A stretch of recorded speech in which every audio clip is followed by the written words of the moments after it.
నమస్తే. రజనీ గారి వాగ్గేయకారులు ఆయన మాట పాట రెండు ఆయనే చేసి ఒక గొప్ప మధుర గీతాల్ని ఎన్నో మనకి అందజేశారు. దాదాపు మా లెక్కన దాదాపు ఒక 600 పైగా ఆయన పాటలు రాసి ఉంటారని ఊహిస్తున్నాం. అందులో ఒక 400 పాటలు శతపత్ర సుందరి అనేటువంటి పేరుతో ఒక పుస్తకంగా ప్రచురించారు. ఇది కాకుండా నృత్య నాటికలు, ఈ మాస పాటలు, కృష్ణరజనీ గేయాలు ఇలాగా చాలా ఉన్నాయి. చిన్న జేజిమావి పాటలు, ఇలా చాలా పాటలు ఆయన రాసి ఉన్నాయి. ఈ బొత్తిలో నుంచి మేము ఒక 26 పాటలు ఎంచుకొని, అంటే కొన్ని బాగా ప్రాచుర్యం పొందనివి ఎంచుకొని వాటిని ఈ తరం వారికి పరిచయం చేద్దామని మా ఉద్దేశంతో ఈ రజనీ రాగమాల అనేటువంటి శీర్షిక మొదలుపెట్టాం. రజనీ గారు కొన్ని పాటలు సంస్కృత భూయిష్టమైనటువంటి సమాసాలతో చేశారు, కొన్ని అచ్చ తెలుగు పదాలతో రాశారు, కొన్ని పిల్లల భాషల్లో అయితే ఇంకా అతి తేలికైనటువంటి పదాలతో రాశారు. ఆయన ఎంచుకున్న థీమ్ను బట్టి ఆయన వాడేటువంటి భాష సరిపోయేలాగా ఊహించుకుంటూ రాశారన్నమాట. అటువంటి భాషా ప్రయోగం చేశారు. ఇదివరకు అంటే ఆ భాష వేరు, కానీ ఇప్పుడున్నటువంటి ఈ కొత్త జనరేషన్కి ఆ భాష అర్థం కావడం కష్టం. భాష మారిపోతూ ఉంటుంది. ఆ మారిపోతున్న భాష ఒక ఒరవడిలో పాత పాటలు అర్థం చేసుకోవడం కష్టం. ఒక పాటని బాగా ఆనందించాలి అంటే ఆ పాట యొక్క మాట, దాని పదం, దాని అర్థం కూడా తెలిస్తే ఇంకా ఎక్కువగా ఆనందిస్తాం. ఆ ఉద్దేశంతో ఈ కార్యక్రమాన్ని మొదలుపెట్టాను. ఈ పరిచయ కార్యక్రమంలో ముందుగా రజనీ గారు రచించినటువంటి టంగుటూరి సూర్యకుమార్ ఆవిడ తన గంభీరమైనటువంటి మధురమైనటువంటి గాత్రంతో పాడినటువంటి శతపత్ర సుందరి అనేటువంటి పాటతోటి ఈ కార్యక్రమాన్ని మొదలు పెడదాం అనుకుంటున్నాం. ఈ పాట శివరంజని రాగఛాయలో ఉంటుంది. ఆ కవి శతపత్ర సుందరి అంటే కమలాన్ని అడ్రస్ చేస్తూ రాశారనమాట ఈ పాట. ముందుగా ఈ పాట యొక్క టెక్స్ట్ని చూసుకొని తర్వాత పాట ఒక్కొక్క అర్థానికి మనం పెడదాం. ఓ శతపత్ర సుందరి, ఓహో శతపత్ర సుందరి. ఈ పాటలో మీకు గుర్తుపెట్టుకోవాల్సింది, శతపత్ర సుందరి ఒకటే మనకి అదేంటి తెలుగు మాట అంటే కమలం ఉన్నటువంటి కాదు. మిగతావి కొన్ని మాటలు కొంచెం కష్టమైనటువంటి సంస్కృత మాటలు వస్తాయి, మిగతాది కాదు. శతపత్ర సుందరి, ఓహో శతపత్ర సుందరి, సురబిళ భ్రాంతిలో సుందర నయన దళకాంతిలో ఈ ఉదయ సాంధ్య వేళ మెరసలే నా హృదయ భావవేళ విరిసెలే శతపత్ర సుందరి, ఓహో శతపత్ర సుందరి. అరుణ దరహాసమో చందన మరున్నిశ్వాసమో నీ మృదుల దళశతమ్ము తెరచలే నీ మృదుల దళశతమ్ము నీ హృదిని మధురసమ్ము పరచలే నీ హృదిని మధురసమ్ము శతపత్ర సుందరి, ఓహో శతపత్ర సుందరి. అనంగ వాద్యములో యవ్వన తరంగలాస్యములో నీ మధువు మధుకరాళి మరగలే నీ మధువు మధుకరాళి నీ వలపు ఇనకరాళి కరిగలే నీ వలపు ఇనకరాళి శతపత్ర సుందరి, ఓహో శతపత్ర సుందరి. ఇప్పుడు మనకి ఒకసారి టెక్స్ట్ అంతా చూసాం కదండి. ఇప్పుడు ఒక్కొక్క వాక్యంలోకి మనం మెల్లిగా వెళ్దాం. మొదట శతపత్ర సుందరి అని అంటే, శతపత్ర సుందరి అంటే ఇక్కడ కమలాన్ని అడ్రస్ చేస్తూ పాడారు. సురభిళ భ్రాంతిలో, సురభిళ అంటే మంచి వాసన, సువాసన. మరి ఆ పువ్వు విచ్చుకున్నాక మంచి వాసన ఉంటుంది కదండి, ఆ సువాసన. భ్రాంతి అంటే ఇక్కడ మనకు మామూలుగా ఉండేటువంటి మాయని కానీ అలాంటి అర్థం కాదు, తెలియకపోవడం కాదు. ఇక్కడ భ్రాంతి అంటే ఆపేక్ష అనే అర్థం కూడా ఉంది, వాంఛ, కోరిక. అందుకని ఆ మంచి సువాసన వచ్చేసరికి కవి మనసులో ఒక రకమైనటువంటి కోరిక, ఒక రకమైనటువంటి ఆపేక్ష ఆ పువ్వు మీద కలుగుతుందన్నమాట. అందుకని సురబిళ భ్రాంతిలో సుందర నయన దళకాంతిలో అని అన్నారు. అంటే ఏమిటి, ఆ పువ్వు విచ్చుకుంటున్నప్పుడు సుందర నయనం, ఆ కళ్ళులాగా ఉన్నాయట ఆ పువ్వు విచ్చుకున్నప్పుడు. దళకాంతిలో మంచి కాంతివంతంగా ఉన్నాయి.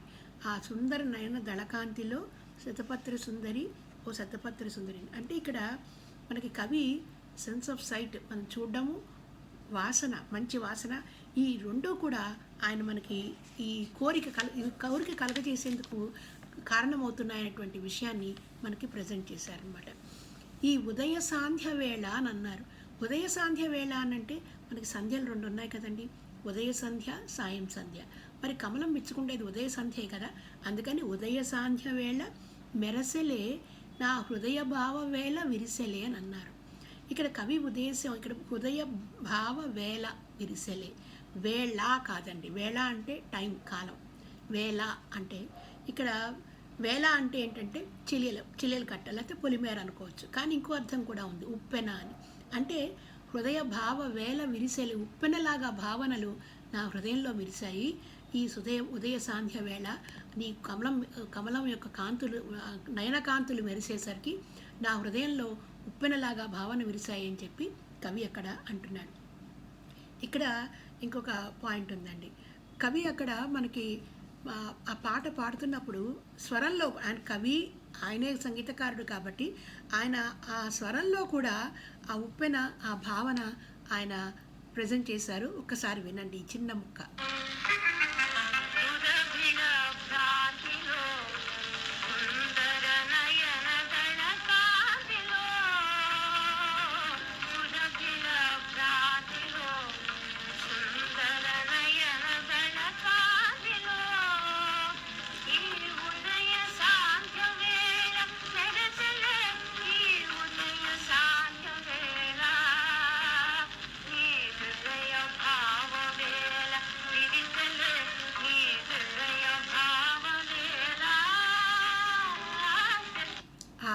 ఆ కాంతులు విరవడం కానీ, ఈ ఉప్పెనగా రావడం అనేది 2 కూడా ఆయన సంగతుల్లో అమర్చారు. చూడండి, అది ఆయన యొక్క చతురతకు, ఆయనకున్నటువంటి ప్రతిభకు ఇది ఒక తార్కాణంలా చెప్పుకోవచ్చు. ఇక తర్వాత చరణంలోకి వద్దాం. మొదటి చరణంలో అరుణ దరహాసమో చందన మరున్నిశ్వాసమో అన్నారు. అరుణ దరహాసం, ఆ సూర్యుడి యొక్క కిరణాలు అంటే ఆ ఎర్రని కలువ ఆవిడని చిరునవ్వు నవ్వుతూ ఉంటే అవి అరుణ దరహాసం, ఎర్రగా కనపడుతున్నాయి. ఆ దరహాసం చిరునవ్వు నవ్వుతుంది. ఇంకొక విధంగా కూడా తీసుకోవచ్చు. అరుణ దరహాసము అంటే అక్కడ ఆకాశంలో వచ్చినటువంటి సూర్య కిరణాలు, అవి అరుణం అంటే మనకి పూర్తిగా సూర్యోదయం అయ్యే ముందు వచ్చినటువంటి ఆ ఎరుపుత కాంతి ఒక దరహాసము. చందనం మరున్నిశ్వాసము అన్నారు. చందనం అంటే మనకు తెలుసు, సుగంధం. మరున్నిశ్వాసం, మరుత్ అంటే గాలి, మరుత్ ఒక నిశ్వాసం అంటే ఊపిరి. గాలి ఊపిరిలాగా మంచి సువాసనతోటి, అంటే మనకి ఆ పువ్వు యొక్క సువాసన ఆ గాలంతా ప్రసరించుకుపోయి అదంతా కవిని చుట్టేస్తోందన్నమాట. అది ఆయన చెప్పదలుచుకుంది. సుగంధ భరితమైనటువంటి గాలి యొక్క నిశ్వాసంలాగా, ఊపిరిలాగా, నిట్టూర్పులాగా అది కనబడుతోందన్నమాట. ఎలా ఉంది అంటే అది ఆ కమలం యొక్క చిరునవ్వు. నీ మృదుల దళశతము తెరచలే, నీ మృదుల దళశతము ఆ ఒక 100 రేకుల్లాగా అది ఎంతో మృదువుగా సుకుమారంగా ఉన్నటువంటి ఆ దళాలు తెరుచుకున్నాయి. నీ హృదిని మధురసమ్ము పరచలే అన్నారు. మరి తెరుచుకున్నప్పుడు ఆ లోపల ఉండేటువంటి తేనె ఆ హృదయంలో ఉన్నట్టే కదా. ఆ హృదిని మధురసమ్ము పరచలే, అది తెరుచుకుని ఉండిపోయింది అని. ఈ వాక్యము తర్వాత చరణానికి నాంది వాక్యంలా. అలా తెరుచుకున్నప్పుడు ఏమైంది అని అంటే అనంగ వాద్యములో, అనంగ అంటే ఆకాశం, ఇంకొక అర్థం కూడా ఉంది హృదయం అని. 3వ అర్థం మన్మథుడు. సో అనంగ వాద్యములో అంటే మనకి ఆ 3 అర్థాలు కూడా ఇక్కడ సరిపోయేలాగా పెట్టారు. ఆకాశంలో ఉదయకాలంలో వచ్చినటువంటి ఒక సంగీతం అయి ఉండొచ్చు. అలాగే ఈ కవి హృదయంలో కానీ, ఆ పువ్వు హృదయంలో కానీ వచ్చేటువంటి సంగీతం, ఆ కోరికల వల్ల వచ్చినటువంటి సంగీతం కావచ్చు. మన్మథుడు పలికిచ్చేటువంటి సంగీతం కావచ్చు. అనంగ వాద్యములో యవ్వన తరంగలాస్యములో అన్నారు. అంటే నవ యవ్వనం చేసేటువంటి, యవ్వనానికి ఉండేటువంటి ఆ ఒక శక్తి, ఒక కదలిక, అది ఒక అలలులాగా చేసేటువంటి నాట్యంలో నీ మధువు మధుకరాళి మరిగెలే అన్నారు. నీ తేనె ఒకసారి తాగేసరికి ఆ తుమ్మెద వదిలిపెట్టలేకపోతుంది. మధుకరాళి అంటే తుమ్మెద, అది తుమ్మెల గుంపు. అది ఆ తుమ్మెదల గుంపు ఆ తేనె రుచి మరిగి అది వదలలేక ఆ పువ్వు చుట్టూవే తిరుగుతూ ఉన్నాయన్నమాట. అవి అక్కడే తిరుగుతూ ఉంటే అదొక సంగీతం, అదొక వినిపిస్తోంది అన్నమాట. ఆ ప్రకృతిలో వినిపించేటి సంగీతం. నీ వలపు ఇనకరాళి కరిగేలే అన్నారు. ఇక్కడ సూర్యుడికిను తామర పువ్వుకి, కమలానికి ఉండేటువంటి ఒక సాంగత్యం మనకి తెలుసు, సంబంధం మనకి తెలుసు. సో ఈ కమలం యొక్క వలపుకి ఇనకరాళి, ఇనకరాళి అంటే సూర్యుడి యొక్క కిరణాలు కరగలే, అవి కూడా కరిగిపోయాయి అని కవి ఇక్కడ ఈ కమలాన్ని ఉద్దేశిస్తూ చెప్పారన్నమాట. ఈ పాట ఒక అద్భుతమైనటువంటి సుందర పదచిత్రం అండి. ఉదయ సాంధ్య వేళ ఒకసారి ఊహించండి, అది ఒక ఉదయ సాంధ్య వేళ, ఉదయం కాలంలో ఎర్రని ఒక చల్లటి కొలను, పొద్దున పూట అప్పుడప్పుడే సూర్యుడు ఇంకా పూర్తిగా ఉదయించలేదు. ఆ సమయంలో ఈ ఎర్రని తామర పువ్వు ఆ అరుణకాంతి తగలగానే మెల్లమెల్లగా విచ్చుకుంటూ ఒక సుగంధమైనటువంటి ఒక వాసన, కమ్మటి వాసన ఆ చుట్టుపక్కలంతా కూడా విరజిమ్ముతూ ఉంటే ఆ వాసనకి ఆకర్షితమయ్యి ఆ తుమ్మెద యొక్క ఆ పువ్వు యొక్క తేనె కోసమని తుమ్మెదలు గుంపుగా వచ్చి ఆ పువ్వు చుట్టూ తిరుగుతూ ఉన్నాయట. ఇది కవి ఒక సుమనోహరమైనటువంటి ఒక దృశ్యాన్ని ఒక పాట రూపంలో మనకి అందించారు. ఇది రజనీ గారు 1941లో రాసింది. అప్పటికి బహుశా వారి వయసు 20 సంవత్సరాలు, 21 సంవత్సరాలు ఉంటారు. అప్పటికి ఇంకా వారికి కృష్ణశాస్త్రి గారు అప్పుడు మరి చాలా పేరు వచ్చినటువంటి కవి. ఆయన యొక్క ప్రభావం మీద ఉంది.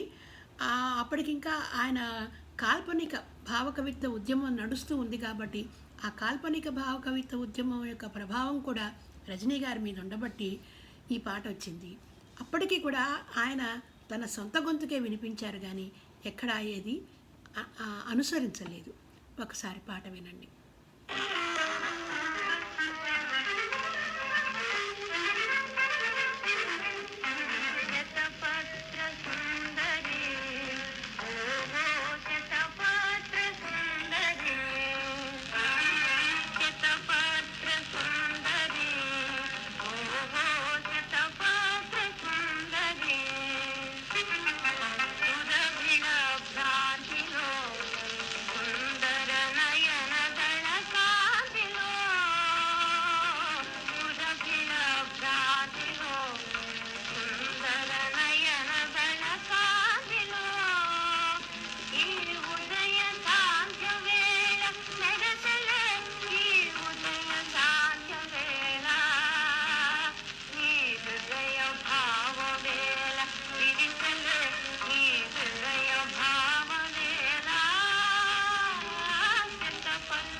ఈ పాటతోటి ఈ కార్యక్రమాన్ని ముగిస్తున్నాను. మళ్ళీ ఇంకొక పాటతో మళ్ళీ కలుద్దాం. సెలవు.